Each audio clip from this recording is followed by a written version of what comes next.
Hi, it's Angela Gritters. I'm making the original twice-baked potatoes that I started making in the early 70s. I learned these at the Great Smokies Hilton in Asheville, North Carolina. You wash your potatoes really well, pierce them 3 or 4 times with a fork. I've completely covered them all the way around in olive oil, and I'm now going to put garlic powder on them, and I'm baking them at 425 for an hour and 15 minutes. Grilling the onions to go inside the potatoes. My potatoes cooked right at exactly the hour and 15 minutes. I checked them at an hour and they were not fork tender yet. By the time they were finished, I could touch my fork all the way to the bottom of the potato because, as you'll see here, I have scraped out all the potato. You can almost see through my potato. And I'm going around in circles with a real sharp knife, and then I'm going to pop that off. What I took out of the first potato, I've already mashed up. So this is just going to pop right off. And don't be afraid to go down kind of deep. All right, let me pop it off. See how it just popped right off? And then I'm using a real cheap spoon, a thin metal spoon. I'm not going to use a big spoon. So let me show you real quickly. See, I just use a real small, like a spoon that you would do your normal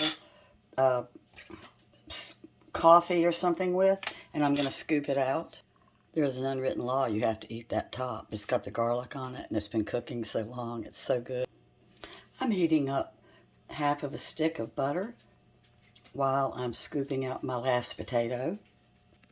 So just scoop your whole, I'm kind of pressing my skin as I'm scooping, and I'm getting really close to the edge. That's what makes these so good, because every bite of potato that you're going to taste is filled with chives, grilled onions, spring onions, cheese, and some spices. Because there's my melted butter, and I'm putting in both of my potatoes that I have gone ahead and got mashed up. They're still hot. I did let my baked potatoes get cool enough that I could handle them. Now, back when I was younger and I used to entertain more and all, I used to get a big, maybe 10 or 12 potatoes, and I would make a whole bunch of them and freeze them because they freeze so good. Because if you're going to go to all this trouble, you might as well make some extra. You just wrap them up really good in foil and some wrap, and they stay good for like 3 months. So I've got my melted butter, and I'm going to real quickly mix this in. Before I put in my sour cream, I'm going to add some parsley, just because I love parsley, and I think it gives it some real pretty color. I've got onion powder. Don't be afraid of your spices. Now, back in the 70s, every restaurant would get the biggest potatoes they could find. Pepper, that was garlic, and they would actually stuff them with broccoli and carrots and mushrooms, and it would be your entire meal. So you could put bacon on top of these.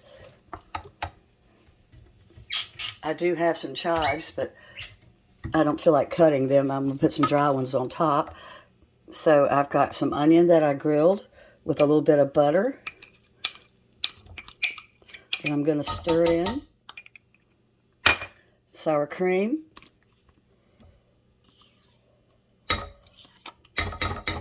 And any leftover, because you're making more, you're putting more together than is going to be able to fit in your potato.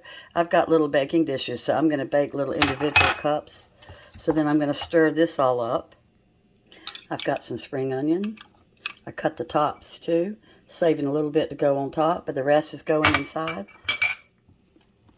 If you don't like onion, then you make your twice-baked potato with whatever you like to put in it. You could put in zucchini, like I said, mushrooms, bacon. Pack your potatoes down. Popping some spring onion on top. Back in the day, I always used sharp cheddar cheese, but now with cholesterol and all, I don't. I'm putting some Italian mixed cheeses on it, and I'm going to tuck that down in.